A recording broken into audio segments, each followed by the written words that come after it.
اعوذ باللہ من الشیطان الرجیم بسم اللہ الرحمن الرحیم ثم ننجی رسلنا ثم پھر ننجی نجا ینجو ایک اس کا مصدر ہے نجات ایک نجوہ اس دن بھی بتایا تھا نجوہ کس چیز کو کہتے ہیں سرگوشی کرنے نجات کس چیز کو کہتے ہیں کسی سے علیحدہ کر دینا ہو جانا تو نجا ینجو پہلا نون ہے دیکھیں یہ علامت مضارع ہے اس میں پیش آ گئی پیش میں نے آپ کو کیا کتنے بتائے تھے اب آپ جن میں پیش آتی ہیں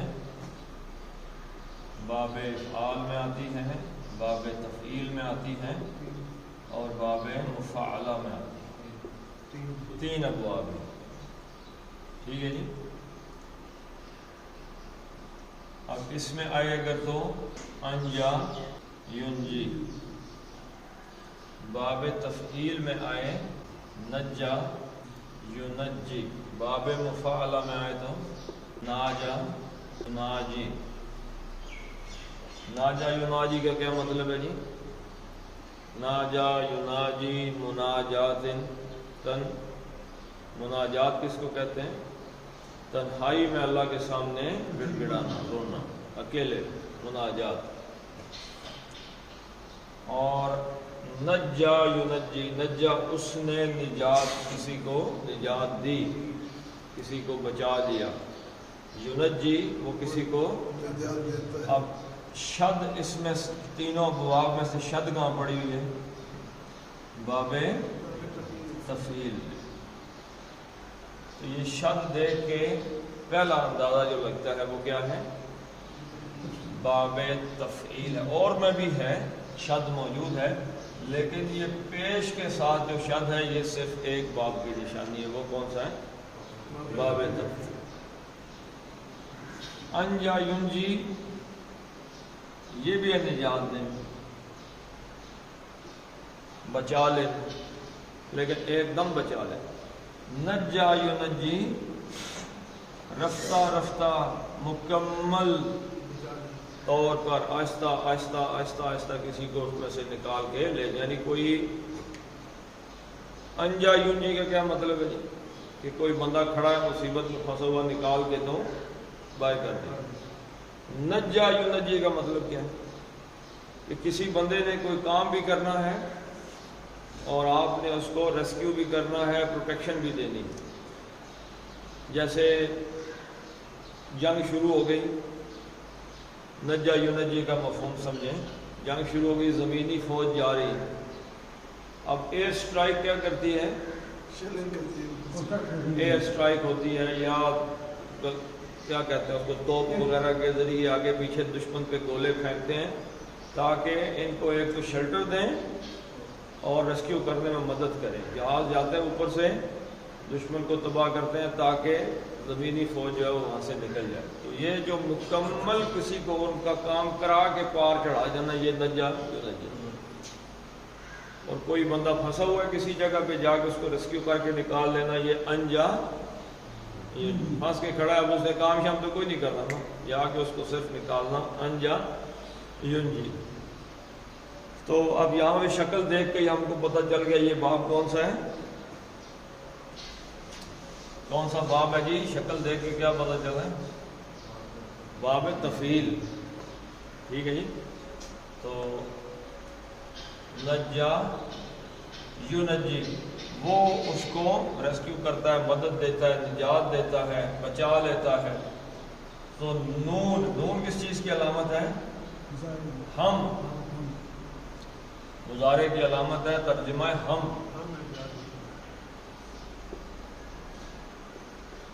ننجی ہم نجات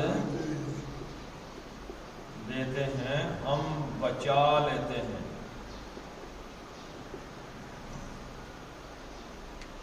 پچھلی آیات آپ دیکھیں گے تو آپ کو پتہ چلے گا کہ ایک قوم کا ذکر ہو رہا ہے کچھ لوگوں کا ذکر ہو رہا ہے جو ایمان نہیں لا رہے حضور صلی اللہ علیہ وسلم سے کہا گیا کہ افا انت تکرہ الناس حتی یکونوا مؤمنین، کہ نبی صلی اللہ علیہ وسلم آپ وہ ایمان نہیں لا رہے تو آپ ان کو زبردستی ایمان کی طرف لے کے نہ لائیں۔ پھر یہ کہا گیا وَيَجْعَلُ الرِّجْسَ عَلَى الَّذِينَ لَا يَعْقِلُونَ، کچھ لوگ ایسے بے عقلے ہیں کہ ان پر اللہ تعالیٰ نے گندگی پھینکی ہوئی۔ پھر کچھ لوگ ایسے ہیں کہ جو مقابلے میں آگے انتظار کر رہے ہیں، ٹھیک ہے جی عذاب آتا ہے تو آئے، تو مطلب اللہ کے رسولوں کے دشمن اس دنیا میں شروع سے موجود رہے ہیں۔ تو وہ بنی اسرائیل میں تو بہت سے انبیاء کو قتل بھی کیا ہے۔ تو کہا گیا ثم ننجی، ہم نجات دیتے ہیں۔ اس کا فاعل کیا ہوا جی؟ نجات دینے والا کون ہے؟ ہم، نحن، ہم نجات دیتے ہیں، یہ فاعل ہو گیا۔ نجات دینا کیا ہو گیا جی؟ فعل ہو گیا، کہ فعل کیا ہے؟ نجات دینا، کرنے والا نجات دینے والا، فعل کا فاعل، نجات دینے والا کون ہے؟ ہم کا اشارہ کس کی طرف ہے؟ اللہ کی جانب، کیونکہ متکلم کا صیغہ ہے وہ بات کرنے والے کا۔ تو قرآن کس نے نازل کیا؟ اللہ ہی۔ ننجی کہا تو کہ مطلب ہم یعنی اللہ، تو ہم نجات دیتے ہیں۔ اب اس کا مفعول دیتے ہیں، کس کو نجات دیتے ہیں، ہم کس کو بچا لیتے ہیں۔ تو یہاں پہ مفعول ہمیں نظر آ رہا ہے حالت نصب میں، رسولہ، رسول ان کی کیا جمع جی؟ کسی چیز کو بھیجنا، رسول بھیجا ہوا۔ لیکن دو ہی چیز ہو سکتے ہیں، یا فعول کے وزن پر ہے، یا فاعل ہو سکتا ہے یا مفعول ہو سکتا ہے۔ جیسے فعیل ہے، فعیل بھی ایک مبالغے کا صیغہ ہے، فعول بھی مبالغے کا صیغہ ہے۔ فعیل سے ایک ہی لفظ فاعل بھی ہو سکتا ہے، مفعول بھی ہو سکتا ہے۔ مثلا آپ بسم اللہ پڑھتے ہیں، بسم اللہ الرحمن الرحیم، فعیل رحیم اس وزن پر ہے۔ رحیم ان کا کیا مطلب ہے جی؟ بہت زیادہ رحم کرنے والا، مہربان۔ اچھا اسی وزن پر ہے رجیم۔ اب اس کے دونوں معنی لیے مترجمین نے، فاعل بھی مفعول ہے اگر تو رجم کیا گیا، بہت زیادہ لعنت کیا گیا، بہت زیادہ بڑا مردود، جس پہ اللہ کی طرف سے ہر لمحے پھٹکار پڑتی رہتی ہے، تو یہ ہو سکتا ہے۔ تو فعول کے وزن پر ہے رسول بھیجا ہوا، تو اس کی جمع کیا ہے جی؟ رسولن۔ اچھا جو ہی یہ مفعول بنے گا تو رسولن سے کیا ہو جائے گا؟ رسولن، رسولوں کو۔ اب یہ رسولن نہیں آیا بلکہ آ گیا رسولہ، مضاف بن گیا۔ جو ہی مضاف بنا سوال پیدا ہو گیا، کس کے رسول، نسبت کس سے جڑی ہے، سوال پیدا ہو گیا یہ کس کے رسول، اس کے ساتھ ضمیر آ گئی نہ، ترجمہ ایسے ہوگا نہ ہمارے رسولوں کو، یعنی ہمارے رسولوں کو مطلب اپنے رسولوں کو۔ وَنُنْجِي رُسُلَنَا، اور ہم بچا لیتے ہیں رسولنا، اپنے رسولوں کو۔ ثابت ہوا کہ اللہ تعالیٰ رسولوں کے دشمنوں کو اس بات کا اختیار، طاقت نہیں دیتا کہ وہ اللہ کے رسول کو نقصان پہنچا سکے۔ سب سے بڑی جو اللہ کے کسی کے رسول کے خلاف تھی، حضرت ابراہیم علیہ السلام کے ساتھ ہوئی، منجنیق پہ یا کسی چیز پہ باندھا، اٹھا کے آگ میں پھینکا۔ حضرت عیسیٰ کے ساتھ ہوا لیکن اللہ تعالیٰ نے ان کو آسمانوں پہ اٹھا لیا۔ حضرت ابراہیم کو تو باندھ کے پھینک دیا آگ میں، انہوں نے تو عمل کر دیا اللہ کے رسول کے ساتھ، لیکن اللہ تعالیٰ نے آگ کو، تو ہم بچا لیتے ہیں۔ واہ، اور الذین آمنوا، اب یہ نون جی کا جو مفعول ہے یہ پہلا مفعول ہے، اور یہ اور کس کو بچا لیتے ہیں؟ الذین، ان لوگوں کو کا مطلب مفعول، جو آمنا یؤمنو، آمنا وہ ایمان لایا، اور واو الف شامل کیا تو کیا بن گیا؟ واو الف کس کی علامت ہے جی؟ جمع کی، وہ جو ایمان لائے۔ اچھا اب غور کریں، ہم بچا لیتے ہیں ان کو جو ہمارے رسول ہیں اور ان کو کہ جو ایمان لائے، یعنی ایمان لاتے ہیں، جو ایمان لے آتے ہیں ہم ان کو بھی، وہ کہ یہ ماضی کا ہے، یعنی ایمان لانے والوں کو۔ تو ایک تو ہو گئے رسول، غور کیجئے گا، یہ ایک عہدہ ہے یا ایک مقام ہے یا ایک مرتبہ ہے جو طاقت سے محنت سے مل سکتا ہے؟ کوئی بندہ کہے جی بہت نمازیں پڑھتے ہیں، ساری رات جاگتے ہیں، اللہ کے سامنے روتے پیٹتے ہیں، شاید رسول بن جائے؟ یہ اس کو کہتے ہیں محنت کرنے کو، کیا کہتے ہیں؟ کسب کرنا، یعنی محنت کرنا۔ تو یہ جو عہدہ ہے یہ کسبی نہیں ہے، یہ کیا ہے؟ یہ وہبی ہے، ابا کرنا، عنایت کر دینا، یہ اللہ تعالیٰ کی طرف سے ہے اور موقوف ہے۔ کس پر موقوف ہے جی؟ اللہ پہ موقوف ہے، جس کو چاہے اپنا نبی اور اپنا رسول، کسی کو کوئی اعتراض، کوئی زبان، یہ وہ، اللہ سب سے بہترین، جو انسانوں میں سب سے بہترین اور کامل ہو سکتا ہے، اللہ ان کو چنتا ہے اپنے نبی بنا۔ ایسے ہی کوئی یعنی کہ بندہ نہیں ہوتا جس میں چلو جی 70% اچھا ہے، 30% یا 90% اچھا ہے، 95% اچھا ہے، 5% خامیاں ہیں، نہیں۔ جو 100% ہوتا ہے، 100% اللہ تعالیٰ ایک 100% شخصیت بناتے ہیں، اپنے رسول کے لیے چن لیتے ہیں اس کو۔ اچھا وہ تو ہاتھ سے ہی نکل گیا کام، اور اللہ کے نبی صلی اللہ علیہ وسلم کے دنیا میں تشریف لانے کے بعد کوئی کسبی بابی سب کچھ ختم ہو گیا، نبوت کا دروازہ بند ہی ہو گیا۔ آپ غلام احمد قادیانی ہو یا کوئی اور ہو یا یہ ہو وہ ہو، کوئی بھی نہیں ختم، سب جھوٹ ہے، بکواس ہے۔ امام ابو حنیفہ رحمۃ اللہ علیہ نے ایک بہت ہی پختہ بات فرمائی ہے، اور یہ اندر بندے کو بٹھا لینی چاہیے۔ انہوں نے فرمایا کہ کسی جھوٹے نبی سے یہ پوچھنا کہ اپنی نبوت کا کوئی ثبوت پیش کرو، یہ بھی کفر ہے۔ ہاں جی، یعنی کسی جھوٹے نبی سے یہ کہہ دینا ثبوت دو، مطلب کہ جو اللہ کے نبی صلی اللہ علیہ وسلم نے فرمایا کہ میرے بعد کوئی نبی نہیں، تمہیں اس میں شک ہوا تو ایمان سے فارغ، کافر۔ تو یہ تو ہمارے اس طاقت سے، زور زپٹے سے نکل ہی گیا، لیکن اللہ تعالیٰ کسی اور کو بھی نجات دیتے ہیں۔ وہ کون ہے جی؟ الذین آمنوا۔ اس میں ہم لوگ آ سکتے ہیں، اس میں ہم لوگ آ سکتے ہیں۔ تو یہ کیا چیز ہے جی؟ ایمان۔ ایمان میں پختگی حاصل کرنا۔ ایمان میں پختگی حاصل کرنے کے 3 ہی ذریعے ہیں، یاد رکھیے گا۔ کون کون سے ہیں جی؟ قرآن حکیم نے ایمان سب سے پہلے قرآن میں بتایا۔ قرآن کے ساتھ جڑ جانے سے آدمی کے ایمان میں اضافہ۔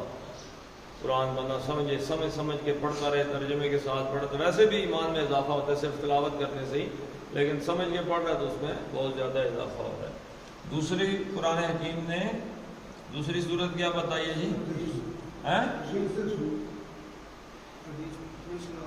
سنت آپ کہہ سکتے ہیں، یعنی کہ جو احکام شریعت ہے نا، یہ احکام شریعت جو ہے ان پر چاہے سمجھ آ رہی ہے، سمجھ نہیں آ رہی، نماز میں دل لگ رہا ہے یا نہیں لگ رہا، پڑھنی ہے بس، دل نہیں لگ رہا پھر بھی پڑھنی، روزے سے کچھ حاصل ہو رہا ہے رکھنا روزہ، جو اللہ کا حکم ہے وہ کرنا ہے، چاہے اس میں دل لگ رہا ہے نہیں لگ رہا۔ اللہ تعالیٰ نے سورہ حجرات میں فرمایا اگر یہ بندہ کام کرتا رہے گا تو اللہ آہستہ آہستہ، اللہ اگر ایمان نہیں ہے تو پیدا کر دے گا، اگر ہے تو اس کو بڑھا دے گا۔ تیسری صورت کیا ہے جی جو حدیث اور قرآن سے ہمیں پتہ چلتی ہے؟ وہ ہے صحبت، اہل ایمان کی، اہل تقوی کی، نیک لوگوں کی صحبت. یعنی آپ جو ہی کسی اللہ والوں کے پاس بیٹھتے ہیں یا ایسی محفل میں بیٹھتے ہیں جہاں اللہ کا قرآن کا ذکر ہو رہا ہوتا ہے تو ایمان میں اضافہ ہوتا ہے. اب اس کے الٹ کر لیں، قرآن کے کسی الٹ چیز کے پیچھے چلنے سے ایمان خراب ہو جاتا ہے، شریعت کے احکام پہ پابندی نہ کرنے سے ایمان کمزور ہو جاتا ہے، اور برے لوگوں کی صحبت کرنے سے ایمان میں کمی آئی، بندہ کیا. تو آخر ایک دن آتا ہے کہ آدمی کے سامنے حضور صلی اللہ علیہ وسلم کے بارے میں بات ہو جائے، قرآن کے اللہ کے بارے میں کوئی پرواہ نہیں. اس میں کوشش کر سکتے ہیں الذین آمنوا میں، جن کو اللہ نے نجات دینی ہے، ہم نجات دیتے ہیں اپنے رسولوں کو، والذین آمنوا، اور ان لوگوں کو جو ایمان لائے، کذالک، اسی طرح. کس طرح جی؟ کس طرح؟ جیسے اللہ تعالیٰ نے پچھلے رسولوں کو اور ان کے بندوں کو، ایمان والوں کو نجات دی ہے. جتنے بھی رسول حضرت آدم علیہ السلام سے لے کے تو حضرت عیسیٰ تک آئے، جیسے اللہ تعالیٰ نے اپنے رسولوں کو اور ان کے ساتھ ایمان لانے والوں کو نجات دی، اللہ نے کہا ہم ایسے ہی نجات دیتے رہیں گے. اگر بندے رسول تو ختم ہو گئے لیکن اہل ایمان اگر آئیں گے تو ہم ان کو ایسے ہی معاشرے کے جو کافر ظالم لوگ ہیں ان سے بچا کے رکھیں گے. حقاً علینا ننجل مومن. اب دیکھیں یہاں پہ یہ جملہ کیا ہے، حقاً سے شروع ہو رہا ہے، حقاً، اور یہ حالت نصب میں. حالت نصب میں ہے تو اندازہ لگایا جا سکتا ہے کہ اس سے پہلے کوئی فعل معذوف ہو یا فعل کو مؤخر کر دیا گیا ہو. میں نے آپ کو بتایا اگر جملہ شروع ہو حرف سے، حرف سے کوئی جملہ شروع یا اسم سے شروع ہوتا ہے یا فعل سے شروع ہوتا ہے. اچھا فعل سے شروع ہوگا تو یہاں پہ فعل ہوگا، تو فعل تو یہاں پہ نہیں ہے کیونکہ فعل پہ کبھی تنوین اور الف لام فعل پہ نہیں آتا. جب دو زبریں زیریں پیش آ گئی یا الف لام آ گیا تو آنکھیں بند کر کے سمجھ لیں یہ کیا ہے، نون ہے، اسم ہے، یہ فعل نہیں ہے. تو اسم آ گیا، فعل تو ختم ہو گیا. اب حالت نصب میں اگر یہ ہوتا حالت رفع میں، یعنی کہ مرفوع ہوتا، پیش کے ساتھ آتا، تو ہم کہتے جی مبتدا ہے، اسم سے معاملہ شروع ہو. تو یہ مبتدا بھی نہیں، خبر ہے وہ بھی رفع میں ہوتی ہے. تو حقاً نصب ہے تو مفعول ہے. اس کا فعل کدھر ہے؟ یا تو فعل پیچھے لکھا ہوا تھا اڑ گیا کہیں پہ، یا یہ کہ اس کو اٹھا کے آگے لے آئے اور فعل پیچھے رہ گیا. تو یہاں پہ فعل نظر آ رہا ہے کیا ہے؟ ننجی. ننجی ابھی آپ کو بتایا تھا کہ پیش کتنے افعال پہ آتی؟ اب ابواب میں تین. کون کون سے؟ باب افعال، باب تفعیل، باب مفاعلہ. مفاعلہ میں کیا بتایا تھا؟ ناجا یناجی. تفعیل میں آپ نے بسم اللہ میں پڑھا ثم ننجی، نجا ینجی، نجات دینا. اب آ گیا افعال، انجا ینجی، وہ نجات دیتا ہے. اب پھر نون آ گئے ہم علامت مضارع ہم، ننجی ہم نجات دیتے ہیں، ہم بچا لیتے ہیں.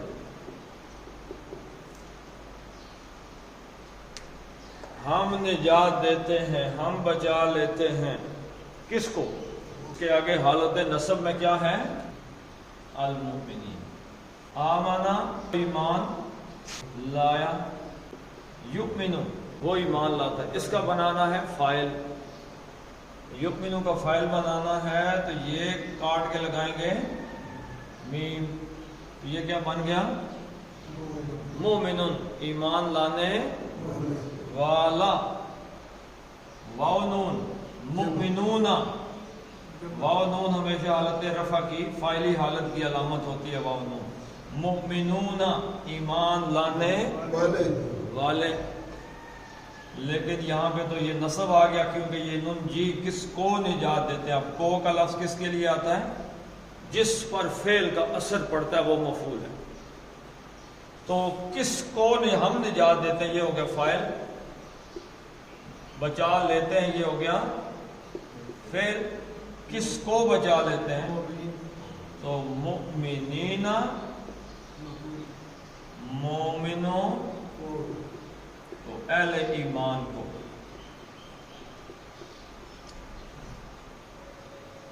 ننجل المؤمنین، ہم اہل ایمان کو بچا لیتے ہیں. یہ جو اللہ نے پہلے بھی کہا کہ ننجی رسولنا والذین آمنوا، بچا لیتے، بذالک اسی طرح ہم بچا لیتے. تو اب یہ ننجل المؤمنین، اہل ایمان کا بچا لینا، یہ کیا ہے؟ حقاً، یہ دوسرا مفعول ہے. یہ حق ہے. حق کا کیا مطلب ہے جی؟ حق کا مطلب سچ ہی حق ہے. دعا جو حصہ برابر جس طرح وہ عدل ہے. حق کا میں نے آپ کو بتایا تھا کہ ترجمہ بتایا تھا کوئی چیز کسی بات کے یا کوئی بات کسی چیز کے مطابق. میں کہتا ہوں جی نیچے گاؤں کے چوک سے پہلے ایک اسکول ہے. اب ایک چیز وہاں پہ ہے جس کے بارے میں نے بات کی. اگر میری بات اس چیز سے مطابقت رکھتی ہے تو میری بات حق ہے، اور اگر وہاں پہ اسکول شول کوئی نہیں ہے تو میری بات باطل ہے، جھوٹ ہے.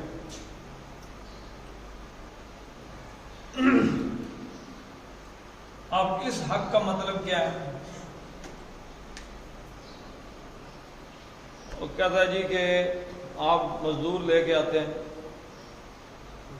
مزدور کہتے ہیں جی بڑی گرمی ہے، جی بڑی گرمی ہے، بھوک بھی بڑی لگے گی، پیاس لگے گی. تو ایک بندہ کہتا ہے جی روٹی جانے، پانی جانے اور میں جانوں. اس نے مستقبل کے بارے میں ایک بات اپنے ذمے لے لی. تو اب یہ ان کا جو کھانا، یہ کھانا پینا کس کا حق ہے؟ حق کس کا ہے؟ غور کریں نا. وہ جو مزدور آیا وہ کہہ رہا ہے جی مجھے بھوک لگے گی، پیاس لگے گی. میں کہتا ہوں جی کھانا پینا جانے، اور کھانا پینا کس کا حق ہے؟ وہ جو مزدور کا حق ہے یہ کس نے اپنے ذمہ لیا ہے؟ میں کہتا ہوں تمہارا یہ حق مجھ پر ہے کہ میں تمہیں کھانا پینا دوں، میں نے اپنے ذمہ لے لیا ہے. تو اب وہ بے پرواہ ہو جائیں گے، کہیں گے جی بندہ ہے جس نے کھانا پینا دینا ہے. بندہ ایک چالان ہو گیا، چالان تو نہیں ہوا، یعنی کہ بندے کے خلاف نا ایک پرچہ ہو اور اس میں لکھا جی کہ ایک فلاں تھا، ایکس تھا، وائی تھا، زیڈ تھا، دو اس کے ساتھ نامعلوم تھے. جو کرمنل مائنڈڈ لوگ ہوتے ہیں، کرمنل مائنڈڈ فوجداری دماغ کے، جن کے دماغ میں شیطانی ہوتی ہے، وہ کیا لکھاتے ہیں ایف آئی آر میں؟ ایک جی یہ تھا، دوسرا فلاں ولد فلاں تھا، مسلح اس کے ہاتھ میں 30 بور تھا، تیسرے کے ہاتھ میں ڈنڈا تھا، چوتھے کے ہاتھ میں چھری تھی، ساتھ 3 نامعلوم آدمی تھے. ہاں جی نقاب پوش نہ بھی لکھیں. 3 نامعلوم آدمی تھے، انہوں نے بھی حملہ کیا. اب یہ جو نامعلوم ہوتے ہیں اس میں کوئی بندہ جو آگے پیچھے سے ان کی مدد کرنے کے لیے کہتے ہیں یہ تھے. اب وہ پھنس گیا. تو کیس تھا ایک، تو اس میں وہ بندہ گیا، اس نے پولیس والے سے کہا جی میں تو نامعلوموں میں ہوں.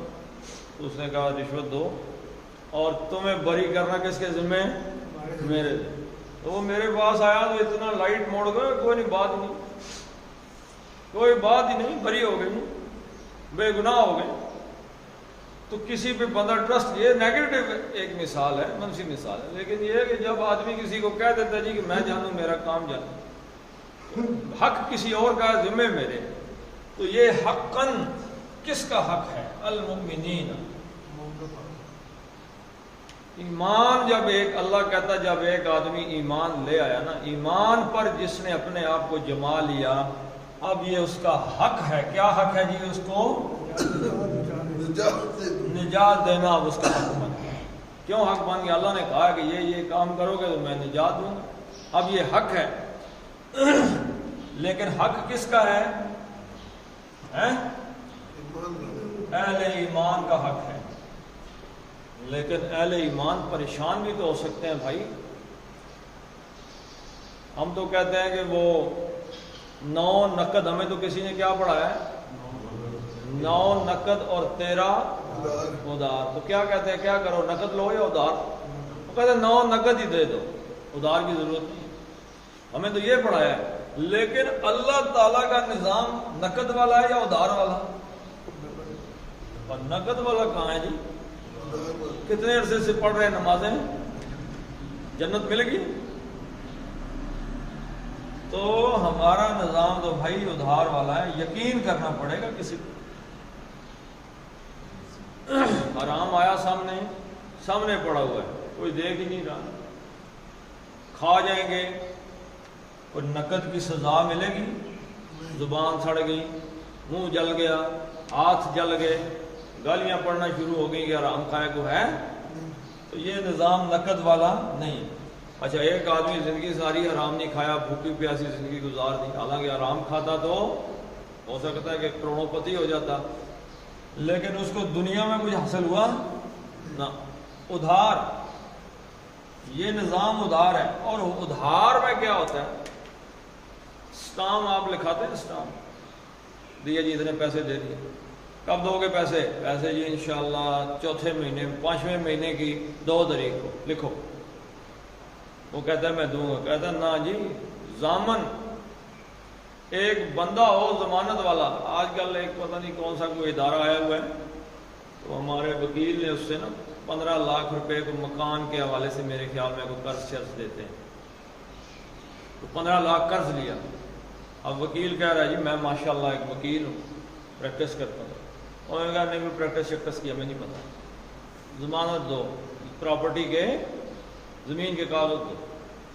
تو زمین کے کاغذ بطور ضمانت اپنے پاس رکھے کہ اگر یہ 15 نہیں دیتا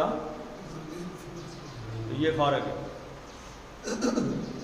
ادھار میں تو کسی نہ کسی کی ضمانت، کسی نہ کسی کی زبان پہ اعتبار کرنا پڑتا ہے. یقین تب جا کے کوئی دیتا ہے نا. کسی کو کوئی کہے جی میں آپ کو جی آپ ایسے کریں 10,000 دے دیں، اگلے مہینے انشاءاللہ لوٹا دیں. اگر آپ کو اس کی زبان پہ یقین ہو تو آپ اس کو فٹافٹ 10,000 اٹھا کے دے دیں. ویسے ہمارے ایک استاد تھے، وہ کہتے تھے ہر آدمی کو پہلے 2-3 ہزار قرض دے کے چیک کر لو. نہیں دے گا تو 2-4 ہزار ہی گیا نا. ایسا نہ ہو کہ ایک دفعہ 40 مانگ لے پھر واپس نہ دے. تو ادھار، اب ادھار ہے تو ادھار میں نے آپ کو کہا کسی کا یقین کرنا پڑتا ہے. اللہ بذات خود تو بات کسی سے، تو اللہ نے کیا کیا جی؟ اپنے رسول بھیجے علیہ الصلوۃ والسلام. کہا کہ بھائی ان کی باتوں کو مانو گے تو اہل ایمان ہو، ورنہ نہیں ہو. اب جس نے ان کی باتوں کو مان لیا نا، ان کی باتوں پہ یقین کر لیا کہ یہ ادھار جس کا ذکر ہو یہ ہمیں مل کے ہی رہے گا، مرنے کے بعد جو انہوں نے باتیں کہی ہیں دنیا میں کہی ہیں یہ ہو کے رہے گا، یقین آ گیا تو یہ ادھار والا سودا کر لیا. اب جس نے کہا نا جی کہ میں نے رسول کی بات مان لی اور یہ سودا منظور ہے، اللہ تعالیٰ نے کہا بھائی تمہاری یہ بات حق ہے، تمہارا اب نجات تمہارا حق ہو گیا ہے. لیکن نجات تو ملے گی وقت پہ. دنیا میں تو اللہ نے کہیں نہیں کہا کہ کوئی اہل ایمان ہے تو اللہ تعالیٰ اس کو کہے کہ نہیں تم پہ کوئی مصیبت نہیں آئے گی. 1000 مصیبتیں ہیں. تو قرآن کہہ رہا ہے، قرآن نے کیا کہا جی کہ ہم تمہیں آزمائیں گے. وَلَنَبْلُوَنَّكُمْ بِشَيْءٍ مِّنَ الْخَوْفِ وَالْجُوعِ وَنَقْصٍ مِّنَ الْأَمْوَالِ وَالْأَنفُسِ وَالثَّمَرَاتِ. ہر چیز خوف سے، ڈر سے، مالوں کی کمی سے، اولاد کے چکروں سے آدمی آزمایا جائے گا. تو آزمائشیں تو آئیں گی، لیکن اللہ نے کہا کہ نجات اہل ایمان کا حق ہے. حق کس پر ہے؟ اعلیٰ، اوپر. نہ ہمارے، یعنی ہمارے اوپر یہ فرض ہے کہ یہ جو حق ہے اہل ایمان کا نجات دینا، یہ ہم ان کو دے کے ہی دیں گے، تو دیتے ہیں، دیں گے۔ حقاً علینا ننجی المؤمنین، اہل ایمان کا یہ ہمارے اوپر لازم ہے، ان کا حق یہ نجات کا کہ ہم اہل ایمان کو نجات دیں گے۔ لیکن یہ نجات والا معاملہ کب ہوگا؟ مرنے میں پتہ چلے گا۔ حضرت علی رضی اللہ تعالیٰ عنہ نے کیا فرمایا؟ بندے سو رہے ہیں، مریں گے، جاگ جائیں، آنکھیں کھلی ہو، کیا ہو گیا؟ ایک دم ختم ہو گیا سب کچھ۔ چلیں جی پڑھ لیتے ہیں اس کو۔ ثم، میم کتنے ہیں جی؟ دو ہے۔ ثم ننجی رسلنا والذین آمنوا کذالک حقا، اب یہ حقا ہے تو حقا ایسے ہیں در حقیقت، حقا نون ساکن، اس کے آگے آ گیا عین ہلکی ہے، تو یہ نون ساکن کے بعد ہلکی آ جائے تنوین کے بعد تو نون کا اظہار ہوتا ہے، حقا نہیں ہوتا بلکہ حقا۔ حقا علینا ننجی المؤمنین، صدق اللہ العظیم۔